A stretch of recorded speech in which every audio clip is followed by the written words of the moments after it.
안녕하세요. 오늘은 신약 통독 4강 마태복음 12장부터 16장까지 하겠습니다. 12장부터는 예수님에 대한 부정적인 비판, 논쟁, 또 충돌이 본격적으로 일어나게 됩니다. 그 논쟁의 중간에 안식일 논쟁이 있고요. 바알세불 논쟁이 있습니다. 그러니까 충돌하게 된 바리새인들과 부딪히게 된 이 안식일 논쟁을 시작으로 예수님 십자가에 달리실 때까지 계속 이제 이렇게 논쟁과 비판과 충돌이 있게 됩니다. 안식일에 대한 생각이 바리새인들과 달랐어요. 그래서 이 충돌로 예수님에 대한 갈등, 또 예수님에 대한 핍박이 시작되고요.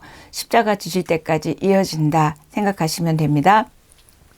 저 여러분이 알고 있는 안식일은 처음에 창조에서 시작이 됐죠. 창세기 2장 2절에서 3절 일곱째 날에 안식하니라 말씀하셨습니다. 이때 뭐라고 말씀하셨냐면 하나님이 일곱째 날을 복되게 하사 거룩하게 하셨으니 그날에 안식하셨습니다. 그날 복되게 하셨고 거룩하게 구별하셨어요. 안식일을 지킨다는 건 하나님 앞에 창조신앙을 고백하는 날입니다. 오늘의 주일이죠. 그 당시 안식일이고요. 히브리어로 안식이라는 단어는 원래 그치다, 중지하다라는 뜻입니다. 세상의 일을, 내가 하고 있던 일을 중지하는 거죠. 더 많이 벌겠다, 더 어떻게 하겠다를 중지하고 하나님이 주시는 음식으로 살고 하나님이 주시는 것으로 살겠습니다라는 믿음의 고백이 안식일을 지키는 것입니다. 쉼의 날, 멈춘다도 그랬죠. 천지 창조를 마치시고 쉬신 하나님처럼 우리도 쉰다라는 표현은 오늘 한번 늘어지게 쉬어볼까? 이게 아니라 창조 질서를 지키는 것입니다. 노동으로부터 쉰다는 건 마음도 영적인 안식, 말씀 안에서 쉬고 누리는 그런 날이 주일입니다. 우리 삶의 근원이 하나님 앞에 있습니다. 예배 드림으로 인하여 그걸 고백하고 또 예배를 드림으로 받는 영적인 에너지와 말씀을 가지고 또 한 주간을 살아가는 거죠. 내 삶의 주인은 하나님이십니다. 라고 구별해서 시간을 드리고 여러분의 몸을 드리는 것이 안식일을 지키는 것이고 우리는 그걸 주일 성수, 내가 주일 지켰다, 예배 드렸다 이걸로 끝나는 정도의 차원이 아닙니다. 안식일은 주의 은혜를 받아들이는 날이고 세상의 가치관이 아니라 하나님의 가치관으로 살겠다는 우리의 또 다른 믿음의 표현입니다. 안식일은 기쁨과 감격으로 예배하는 날이죠. 찬송과 기도와 헌금과 이 모든 것들, 다시 말하면 안식일은 예수님의 부활을 고백하는 날입니다. 지금도 살아계셔서 예배 가운데 임재하심을 믿고 그분과 함께 기뻐하는 날이 안식일인데 이 안식일에 대한 그러니까 그들은 바리새인이죠. 바리새인과 예수님에 대한 이제 이견이죠. 그래서 충돌하게 됩니다. 이 안식일 논쟁의 결론의 핵심은 6절인데요. 내가 너희에게 이르노니 성전보다 더 큰 이가 여기 있느니라. 8절은 인자는 안식일의 주인이니라. 여기 있는 내가 하나님이다. 너희들이 안식일날 엘리베이터 버튼도 안 누른다 그러더라고요. 그래서 돈도 안 쓰고 뭐도 안 하고 그렇게 그런 율법을 지키는 게 중요한 게 아니라 그 안식일을 주신 기본 중심, 영적인 사상이 중요한데 이들은 행위로 지금 나오는 걸 가지고 성전보다 더 크고 그다음에 이 안식일의 주인이 나다라고 예수님은 말씀하십니다.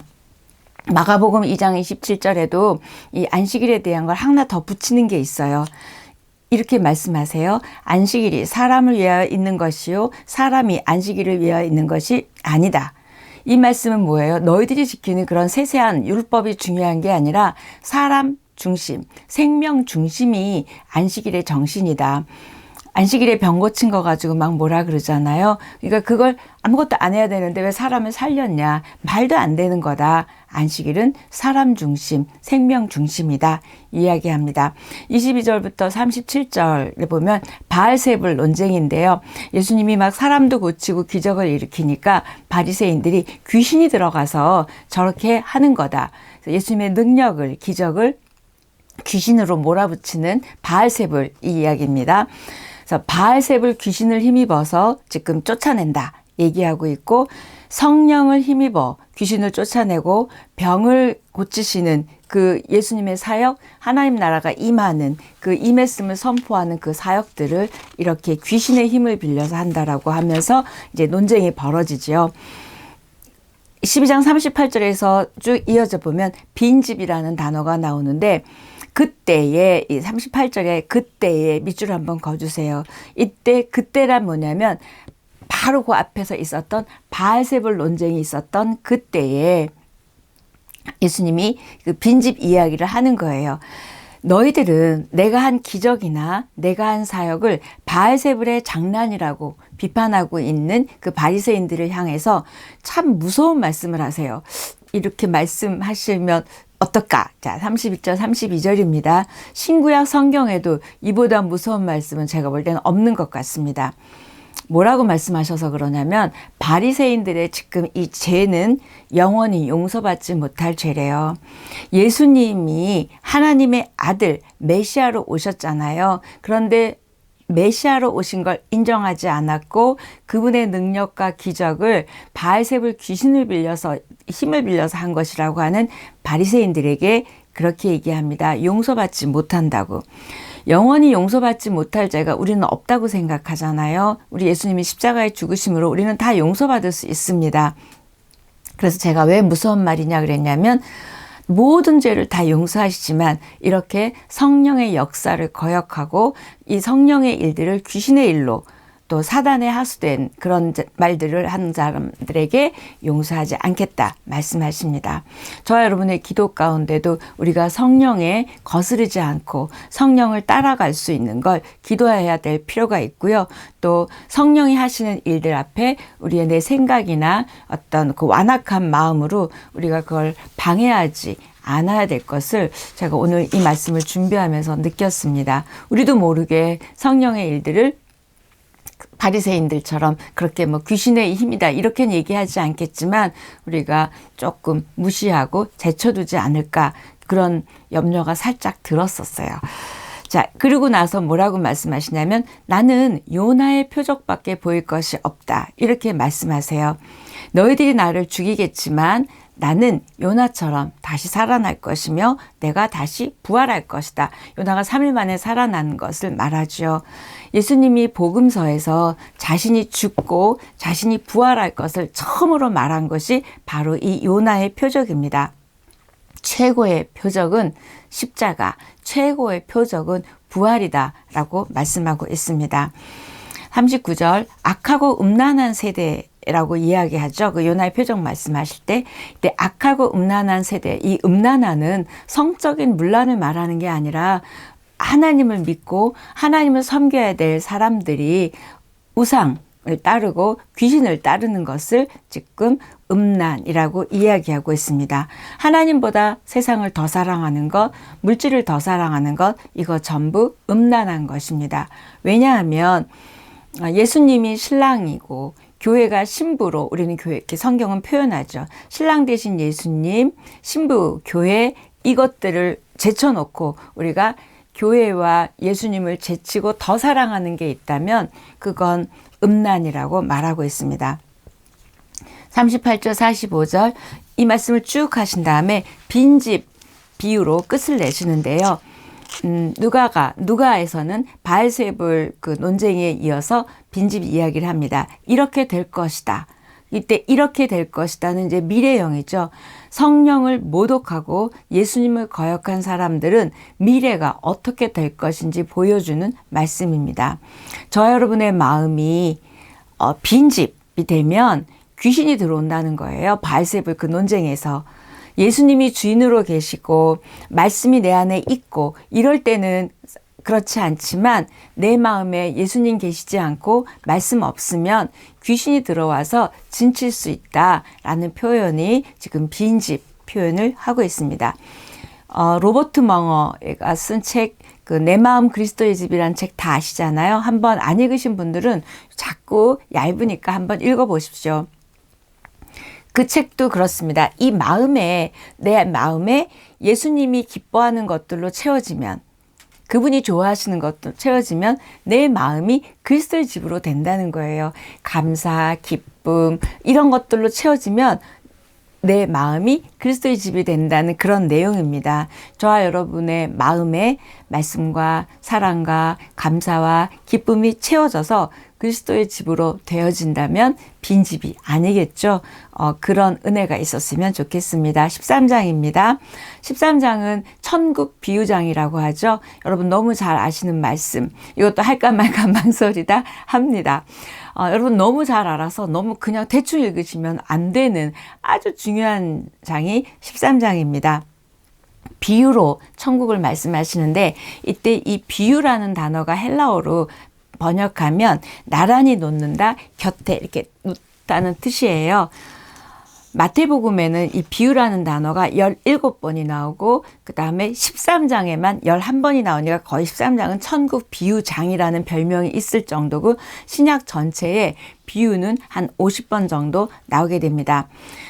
왜 비유를 쓰시냐면 하늘나라의 이야기를 땅에서 말씀하셔야 되고 영원의 이야기를 지금 이 시간 속에서 이야기하셔야 되고 우리가 한 번도 경험해 보지 못하고 듣지 못하고 알지 못하는 것을 말하셔야 되기 때문에 우리 일상에서 가장 흔하게 볼 수 있고 우리가 말하면 알아들을 수 있는 걸 지금 비유로 말씀하고 계신데 그게 바로 천국이라는 거예요. 천국 하늘의 이야기입니다. 천국 영원의 이야기죠. 천국 우리가 몰라요. 그래서 비유로 이야기하고 있습니다. 7개에서 8개를 비유로 하고 계시는데 특별히 4가지 밭을 비유를 하시죠. 씨 뿌리는 비유 여러분 잘 아시는데 좋은 밭이 되라. 결론 그거죠. 좋은 밭이 되라. 이걸로만 끝내면 안 되고요. 이 땅에 저 여러분이 살아가는 동안 힘써야 될 일이 있다는 거예요. 그게 뭐냐면 우리의 마음밭을 좋은 밭, 옥토로 만들어야 되는 일이에요. 한번 옥토가 되면 평생 쭉 옥토이면 얼마나 좋겠습니까? 그런데 그게 아닌 거예요. 가라지도 뿌려지고 염료도 들어오고 들락날락 뭐가 자꾸 계속 들락날락 하는 거예요. 그래서 저와 여러분이 끝끝내 지켜야 되는 것이 우리의 마음밭을 좋은 땅, 옥토로 만드는 일입니다. 옥토로 간직하기가 그렇게 쉽지 않습니다. 그래서 지금 우리가 꾸준히 지금 말씀을 읽잖아요. 이거 굉장히 중요한 옥토로 만드는 일이죠. 옥토로 만들어져야 말씀이 그 옥토에 떨어졌을 때 자라게 되고 열매를 맺게 되는 거죠. 이렇게 천국 옥토에 말씀이 떨어져서 이 마음밭이 유지되어지는 것을 천국이라고 합니다. 듣기는 듣는데 알기는 아는데 우리는 옥토로 만들어서 떨어지기는 하는데 뭐 또 염료도 오고 여러 가지가 와서 그게 금방 없어지죠. 아는 것으로 끝나는 게 아니라 그것이 실제로 내 삶 가운데 행동의 변화, 내면의 변화, 영적인 변화가 있기를 축복합니다. 옥토로 돼도요, 강팍한 마음, 얇은 마음, 나뉜 마음, 이런 마음 때문에 떨어진 좋은 말씀이 열매를 맺지 못하는 거예요. 여러분, 강팍한 마음은 뭘 말하냐면 내 신조, 내 어떤 여러분이 갖고 있는 그런 중요한 것들이 있죠. 안 바꾸는 거예요. 하나님도 못 바꾸는 여러분이 갖고 있는 거 있어요. 그거 바꾸셔야 됩니다. 이게 강팍한 마음입니다. 얇은 마음, 마음은 좋은데 너무 얇아요. 그래서 뭐가 당겨오면 금방 휙 날아갑니다. 바람만 한번 불어도 누가 나한테 욕만 해도 휙 없어져 버리는 게 얇은 마음. 나뉜 마음은 염려하는 마음이죠. 그래서 결국 우리가 가져야 될 마음은 착하고 정직한 마음. 이때 착하다라는 얘기는 영적으로 잘 이해하고 받아들이는 마음입니다. 이렇게 좋은 마음, 밭을 만들어서 말씀이 떨어지는데 말씀만 받은 그 말씀만 잘하면 좋겠는데 가라지 비유가 나옵니다. 24절부터 30절까지. 가라지 비유도 천국이고요. 씨 뿌리는 자의 비유도 천국에 대한 이야기예요. 가라지가 그럼 어디서 생겨났을까? 예수님의 대답은 원수 마귀, 사단이 뿌린다는 거예요. 그래서 가라지를 사단의 자식이라고 아주 단호하게 말합니다.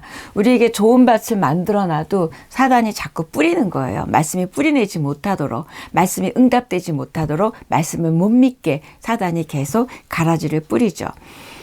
우리가 하나님의 자녀로서 살아가는 동안 가라지인 마귀의 자식들과 함께 우리는 살아가고 있습니다. 곧 삶의 자리가 영적 전쟁터이죠. 특별히 여러분의 마음이 영적 전쟁터입니다. 알곡과 가라지가 같이 크는 거예요. 그래서 이 가라지 어떻게 없애지? 그럴 때 예수님이 이거 없애지 말고 두라 그래요. 왜? 이거 치우다가 이 알곡 건드려질까 봐, 상할까 봐 이야기합니다.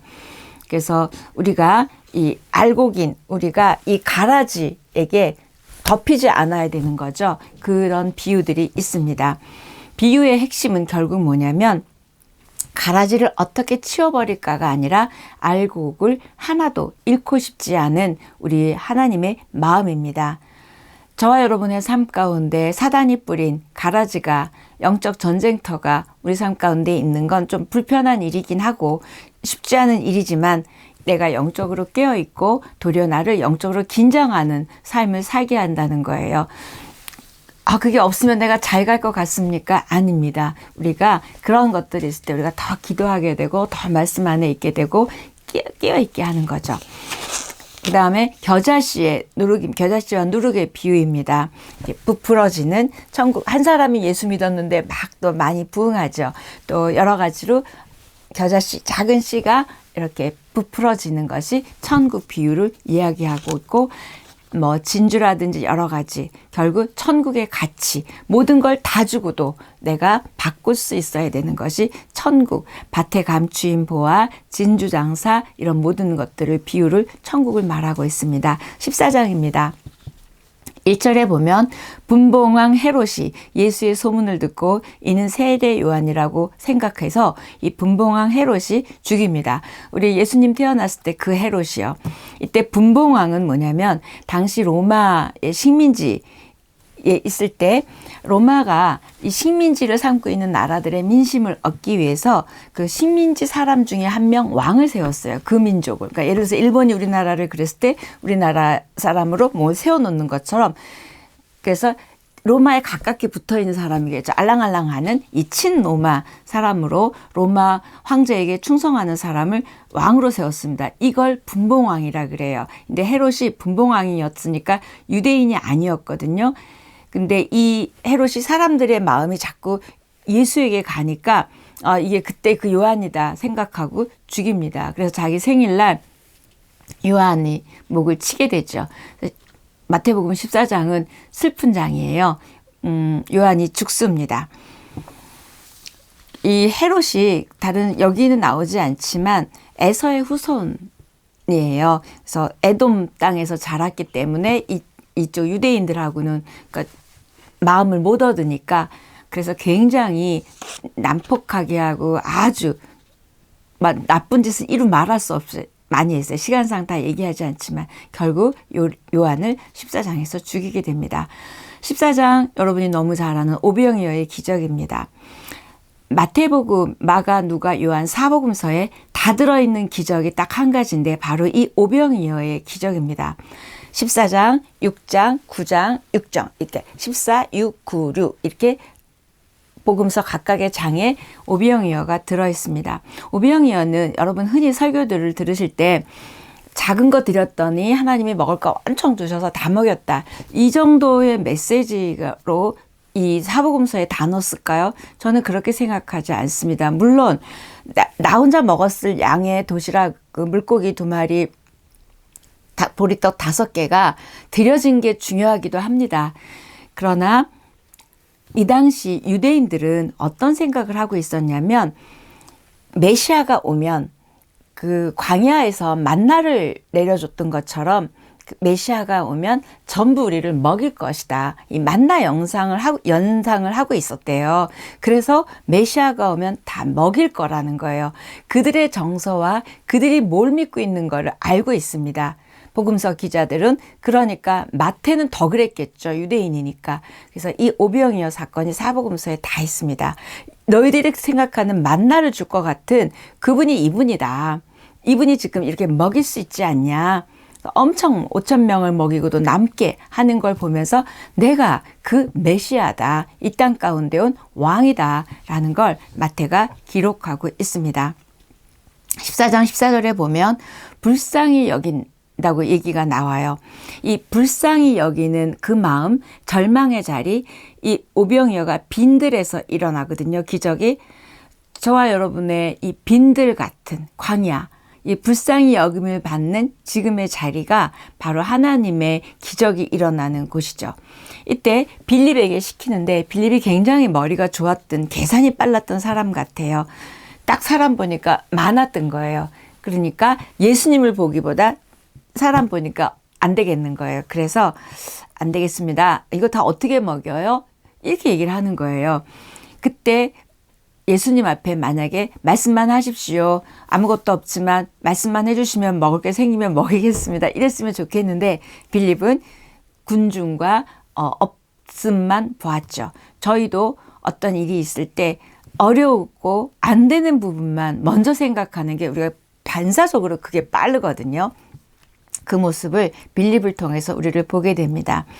14장 18절 이렇게 얘기하시죠. 예수님이 없는 것을 요구한 게 아니라 그들이 가진 게, 너희들 안에 있는 게 뭐냐, 그걸 갖고 있는 걸 물으셨지 언제 너희 없는 거 다 갖다 먹여, 그렇게 얘기하시진 않았거든요. 기적은 우리가 할 수 없는 것을 하는 게 아니라 내가 할 수 있는 최선을 드릴 때 하나님이 기적의 도구로, 기적의 재료로 쓴다는 거예요. 여러분의 삶 가운데 기적이 일어나길 원하시죠? 그거 원하지 않는 사람이 어디 있겠어요? 그럴 때 지금 내 상황에서 내가 할 수 있는 최선을 다하는가? 주님의 도우심을 구하는 것도 지금 최선을 다해서 구하고 있는가? 내가 할 수 있는 일들도 내가 최선을 다해서 할 수 있는가? 기적의 재료를 올려드리는 여러분 되기를 축복합니다. 우리는 안 될 때 어디서 먹을 걸 구해와요? 어떻게 해요? 어디서와 어떻게와 이런 질문들이 속에서 많이 일어나죠. 예수님은 우리 안에 있는 작은 거, 떡 몇 개 있니? 질문하시는 거예요. 너 뭐 있니? 너 뭐 갖고 있니? 네, 저 건강 있습니다. 너 뭐 있니? 네, 저 시간 있습니다. 뭔가 우리 안에 있는 걸 가지고 하시겠다는 거지 없는 걸로 하지 않습니다. 이걸 제가 다시 한번 읽어보면서 믿음의 기적은 내 밖에 있는 것으로 하시는 게 아니라 내 안에 있는 걸로 기적을 일어나게 하신다는 거예요. 여러분의 말씀, 또 여러분이 갖고 있는 기도, 또 여러분의 어떤 성품, 또 여러분의 어떤 그런 것들 있죠. 아름다움들 있죠. 그게 바로 기적으로 쓰는 재료라는 거예요. 너 뭐 있니? 여러분이 주님이 물어보실 때 저 이거 있어요 하고 내어드릴 수 있는 것들이 있으면 좋겠습니다. 물고기 5마리, 보리떡 2개, 달랑 그거밖에 없었어요. 우리 안에 있는 건 아무것도 없지만 주님 손에 가면 굉장하죠. 저는 잘하는 거 있거든요. 잘 웃거든요. 이 잘 웃는 것이 또 우리 예수님의 손에 가면 엄청난 일을 하는 거죠. 이런 것처럼 뭔가 아무것도 아닐 수 있는, 나는 아무것도 아니라고 생각하지만 주님 손에 들여지면 이런 기적이 일어납니다. 오병이어의 사건은 본질적으로 생명의 떡이신 예수님의 성만찬에 대한 이야기예요. 여러분 이런 얘기 들어보셨어요? 성만찬과 오병이어를 이으셔야 돼요. 그래서 사복음서에 다 있습니다. 성만찬에서 쓰는 용어가 다 들어있습니다. 성만찬에 대한 그 말씀이 고린도전서 11장 23절, 24절인데 떡을 손에 드시고 축사하시고 떼어서 나누어 주셨잖아요. 지금 이 보리떡 5개, 물고기 2마리를 예수님이 들으시고 손에 드시고 그 다음에 축복하시고 떼어서 나눠주세요. 똑같죠. 성만찬의 그 모든 의미가 있습니다. 생명을 나누어 주는 거죠. 성만찬의 용어가 다 쓰인 것과 영적으로 연결해서 읽어보십시오. 그들은 모두 배불리 먹었다라고 합니다. 배불리 먹었다? 배부르게 된다? 어서 생각 안 나세요? 산상수훈할 때 하나님의 나라가 임하면 어떻게? 의에 줄이고 목마른 자가 복이 있나니 그들이 배부를 것이미요 라고 이야기했죠. 근데 진짜로 배가 부르는 이야기가 또 이어집니다. 풍랑을 잔잔하게 하신 사건이 이어지는데 2번이 나오거든요. 마태복음 8장에 나온 거 우리 했고요. 오늘 14장에도 풍랑을 잔잔하게 하신 사건이 나오게 됩니다. 조금 다른 내용이죠. 그때는 꾸짖었어요. 풍랑을. 이번에는 제자들에게 걸어오라고 하는 이야기죠. 다른 사람들은 두려움에 벌벌 떨었습니다. 베드로는 뛰어가죠. 물리를 가죠. 30절 31절 바람을 보고 무서워 빠져가는지라 소리질러 이르되 주여 나를 구원하소서 하니 예수께서 즉시 손을 내밀어 그를 붙잡으시며 믿음이 작은 자여 왜 의심하였느냐. 하나님을 향해서 시선을 바라보고 있을 땐 무리를 걸을 수 있었지만 무리야 내가 어떻게 물을 걷어 이럴 때는 빠진 거예요. 그때 믿음이 작은 자여 왜 의심하였느냐. 지금 똑같은 이 풍랑을 잔잔하게 하는 사건을 가지고 지금 이렇게 말씀하고 있습니다. 15장입니다. 15장은 중간에 끼어 있어요. 그런데 그러니까 28장까지가 마태복음이 거의 중간에 끼어 있습니다. 15장 이전까지는 유대인들에게 예수님을 전하고 싶은 유대인 선교였다면 이제 15장 이후부터는 이방인 선교를 이야기하고 있습니다.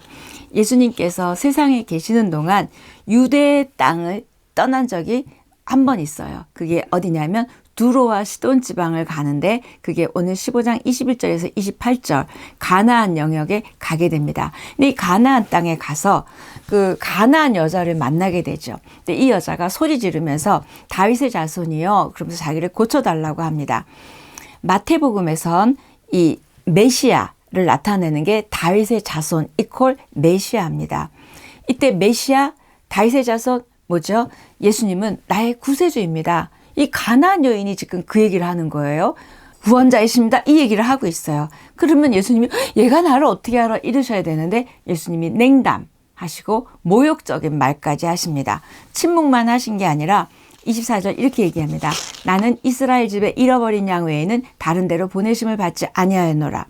너무 심하게 말씀하시죠. 나 너 같은 거 안 고쳐. 나 너 같은 거 관심 없어. 이런 말이거든요. 기독교가 사랑의 종교 맞습니까? 그런 생각이 들 정도로 만약에 저는 이 말을 들었다면 포기했을 것 같아요. 그런데 이 여인은 그런 모욕적인 말을 들었는데도 불구하고 또 달라가서 붙습니다. 고쳐달라고. 주님의 거절, 냉대 물러서지 않았습니다. 왜 그랬을까요? 주님은 왜 그렇게 하셨을까요? 그렇게 할수록 여인의 믿음이 더 드러나게 됐고 그 믿음을 볼 수 있으셨죠.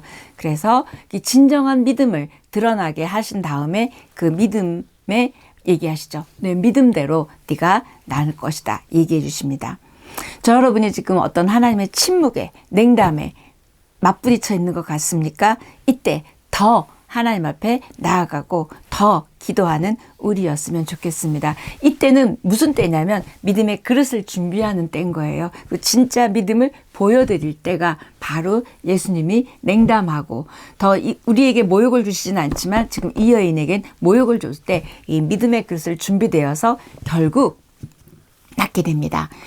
여자가 이렇게 말합니다. 개들도 제 주인의 상에서 떨어지는 부스러기를 먹나이다. 부스러기라도 줬사오니. 끝끝내 믿음으로 인내하고 끈기 있게 달려듭니다. 저에게는 이만한 믿음을 안 주셔도 돼요. 이런 주님의 요만한 부스러기의 능력, 부스러기의 말씀, 부스러기의 그것만 주셔도 낫겠습니다. 엄청난 믿음이죠. 그리고 내가 개라고 이야기 들었는데 제가 왜 개예요? 항변하지 않고 그대로 받아들였습니다. 이 여인의 이러한 모습으로 결국 부스러기만한 것 갖고도 이렇게 낫습니다라는 믿음으로 여자가 결국 이런 말씀을 듣습니다. 여자여 내 믿음이 크도다. 내 소원대로 되리라 하시니 그때로부터 그의 딸이 나으니라.